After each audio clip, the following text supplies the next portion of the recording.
was in Uganda, and we also go around schools in the inner city and teach kids the importance of drinking water and staying healthy. So it's just something I'm really passionate about, and I really just can't wait. Very for cool. So speaking of health, you were still close to many of the Golden State Warriors. You obviously won 2 rings with the Warriors. You attended Game 2 in Toronto. So we need your insight and your inside view of, do you expect Klay to play tonight, if at all, and do you expect KD to play at all in this series before it's over? I don't know if I expect KD to play in this series, but for Klay, me knowing Klay, as a friend of Klay, like, he doesn't like missing games at all. So I think he would go out there and try it out, if anything. If it's that bad, he'll still try it, and if it doesn't work, he just won't play. But I don't think he's going to miss a finals game. Okay. You don't think KD is going to make it back? I don't know if he's going to make it back, but this game, I don't think he's going to make it back. It's definitely possible. Well, he's ruled out tonight for sure. Yeah, for sure. So game 4 or 5 is definitely possible because KD is an athlete and he's a competitor. So I know he's sitting on the sideline biting his nails like, I'm supposed to be out there. So he wants to come back. So I don't know. Do you have any insight about how bad is it? A calf strain or tear? I know all the information about the injury that you guys know. Okay. You know what I'm saying? Nowadays, social media know more about everything that I know. Okay. But you do know their mindsets. Yeah, definitely. Yeah. I know exactly what their mindset is, and that's to win. That's what it's always been. And they're definitely going to go out there and give it their all, even if they don't have Klay or KD. And they're saying, like, it's going to be hard for Golden State if Klay and KD don't play, but don't forget about that boy Steph. Don't forget about what he can do. He might be licking his chops like, oh, they're not going to play. Big night. Well, got to get some shots up now. Okay. So, all right. How big of a role would Draymond play? Because Draymond is still there. Draymond is really the engine that drives it. Exactly. He's the nucleus of it all. I mean, the only way Klay gets shot is Draymond passing it to him. Steph gets shots, he's running around and Draymond's passing it to him. So Draymond is definitely the glue that keeps everything together. I feel like it would be a bigger impact if Draymond didn't play, if certain players didn't play. So he's definitely the gut of the team that's really running the engine. Skip want to know what happened. I'm sure he wanted to ask you. Go ahead and ask him about that incident between Draymond and KD. Oh, well, I don't know. No, go ahead. You frame it better than I can. Well, they got into it because KD is clapping for the basketball. Do you know this incident early in the year? I do. Okay. And then over on the bench, they really got into it, and it went so far as Draymond saying, "We don't need you," and he called him a bad word, called him the B word. And Draymond can be over-emotional, as you know, and he can get his anger up pretty quickly, and it flared, and I don't know if the bridge got burned. What's your gut on those two? So the relationship with KD and Draymond is extremely strong, and from the outside looking in, you're looking like, oh my goodness, how could he do this? How could he do that? But from being on the inside, like, they're brothers. Like, brothers argue and say stuff they don't really mean all the time in the heat of the moment. And Draymond's a real emotional guy, so he's really gonna say what he wants to say, even if it's not how he really feels, just to prove a point. But sometimes you say something and you just can't take it back. Yeah, that does happen. But they all know what they're really there for, and that's to win games, win championships, and to play together as brothers and get more championships. So they brushed that off their shoulders. Okay, so gut feeling, Kevin Durant will play where next year? I don't know. I'm here in New York, but the way that things are shuffling right now, Kyrie wants to go to Brooklyn, and it's just so many things that could happen. Where is AD going to go? So it's so many things that could happen. So speaking of AD, you were in the middle of a Lakers team that got rocked by the rumors of that trade. How badly did it affect the kids on your team who were rumored to be going to New Orleans?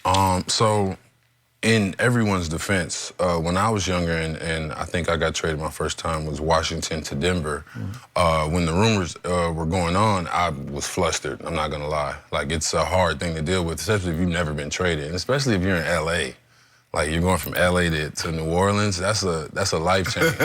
So it's still a great place. No, I'm not saying it's not a great place at all, but it's definitely a life change when this is all you know is LA. So I would be shook if that was my intention, especially the way social media is now. You can't open your phone without seeing, oh, I might go here, I might go here. The internet was finding out information before we even knew the information, which is crazy now. But I mean, It definitely shook things up a little bit, but the young guys fought through it at the end after it was all said and done and came Did back. it hurt your basketball team for a while? I don't think that alone hurt our basketball team. I mean, injuries hurt our basketball team. So I feel like if nobody get injured, we wouldn't even be talking about this. You get what I'm saying? Like, we would be in the playoffs if no one got injured, so that wouldn't have affected anything. So you were 20-14 on Christmas Day. You were sitting 4th in the West. Exactly. And your best player went down. For the first time in his career, he went down and out for a long time, Exactly. LeBron James. If that hadn't happened, how far could you have gone? I feel like we definitely could have made it to the Western Conference Finals and met up with the Warriors. I just feel like the way that he got injured and the way that our whole season, we never got to mesh and blend. 2 of our players got suspended in the beginning for a fight. Like, we never really, our starting 5 really never got to be a starting 5 and figure each other out. The way you see the way Golden State just, they know exactly what's going to happen. We know what we have to do. The bigs know we have to set screens for Clay and Steph. Draymond's going to stay at the top and he's going to pass it to Clay or Steph or find somebody at the rim. That's just what it is. We didn't get a chance to mesh and figure out what we can do. Skip says LeBron is, you know, on his last legs. I didn't say last legs. I said 2 more good years. No, he on his last legs. How good is LeBron? I don't think people understand how good LeBron is and what, like... Why don't you just slide on over there? No. Let the man talk. The man, It's not even like that type of aspect. Like, I've seen his workouts. I've seen him coming back from a calf injury and his first practice back. I mean, not a calf injury, a groin injury. And his first practice back from a groin injury, he dunks it as hard as he can. I'm like, bro, like, calm down. This is your first day back. Like, but his work ethic, his treatment, everything that he's done, the way that he takes care of his body is inspirational, truthfully. Okay, so how much help does he need next year? What does he need to get over the hump and be a championship contender? I feel like he only needs, especially with the young guys that he has right now, he just needs one all-star to add to his roster, and he can at least make it to the Western Conference Finals. You coming back to the Lakers? I mean, hopefully. I mean, that's definitely a possibility, but right now, obviously, I'm a free agent, so I don't really know, but I mean, I love LA. LA was beautiful for me. I had my best averages, my best season. It's playing alongside LeBron, and even my career high game, LeBron had 10 of my assists. 10 of the assists were from LeBron. That's kind of crazy if you really think about it. So, I mean, it's definitely a blessing being able to play for LA. But I mean, whatever is the best opportunity for me personally, I'm going to take it. Because you want to be, because once you got a role, I mean, you got an opportunity to start, you got an opportunity to play major minutes. Exactly. This is the first time you played these type of minutes. It's not the first time, but in a long time. Right. It's the first time. Right. Definitely. And I feel like I really proved myself this year to where I'm still a competitive, elite shot blocker. And just the things I can do, you can't really teach, especially just being a 7-footer who can really run up the floor, run up and down the floor at the speed I do and the athleticism I do, and not afraid of athletes coming at the rim trying to dunk. Like, I'm not worried about getting dunked on. I'm a shot blocker. That's what's supposed to happen. Right. So I just think that's something you really can't teach. Yeah. I thought it also hurt for you guys losing Lonzo as long as you did. We lost him damn near the whole season. Okay. And Lonzo is one of the most underrated defensive point guards. Like, he's extremely underrated. Like, when he was playing the way he would 94 feet pressure somebody, come on, man. Like, and he just, the court vision, like, it's just playing along Lonzo and LeBron too, and Rondo coming off the, come on, man. It was beautiful when everything was clicking and then people got injured. Did you think Lonzo and LeBron clicked okay? Yeah, definitely.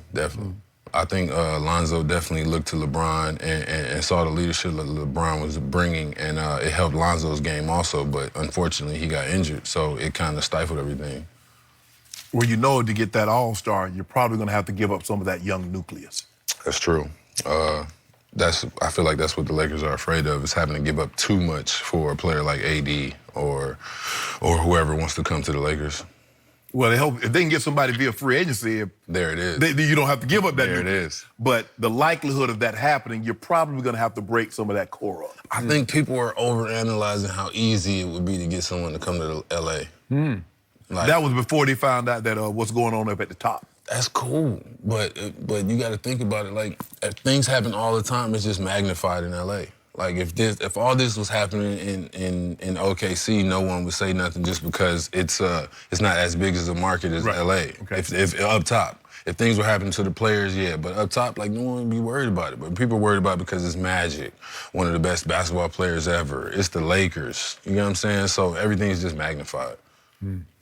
75 games played with the Lakers, 62 So starts. Excited to see where you end up next season? He said you don't know how good LeBron is. That's He what he said said. that. He said you don't know how good Lonzo is. No, he said defense. Thank you for your time, JaVale. And if Thank folks you. want to come He to your said charity offense tournament, too. juglifewater.com. .com.